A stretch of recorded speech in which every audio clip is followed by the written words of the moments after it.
Parishioners have been singing in this church for more than 130 years, but its days as a religious space are numbered. Yes, we've decided to put the property up for sale. Launceston's Christ Church and the neighbouring Milton Hall were bought by the Baptists in the 1980s. The pastor says their work has evolved since then, and so should the facilities. They are daunting. For people who've never been inside a church, they're big and they can look a bit austere, and you're certainly walking into a religious space. That's not who we are, so we don't really want to reflect that. The sale of the properties means it will no longer be a church.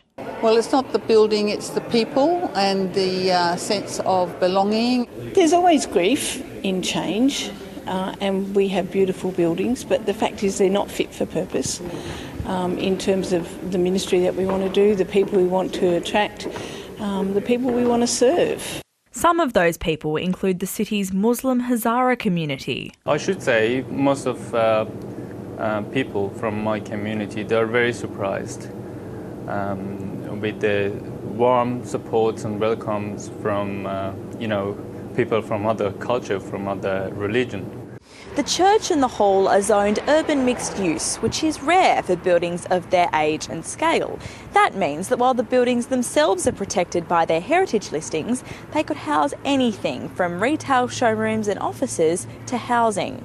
The buildings have hosted some historic moments, including moves to end convict transportation. They even invented the Australian flag. Way back in the 1840s, they had a flag with the Southern Cross on it and the British flag up in the corner.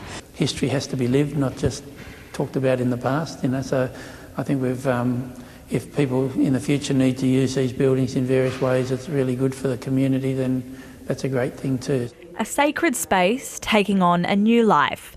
Erin Cooper, ABC News, Launceston.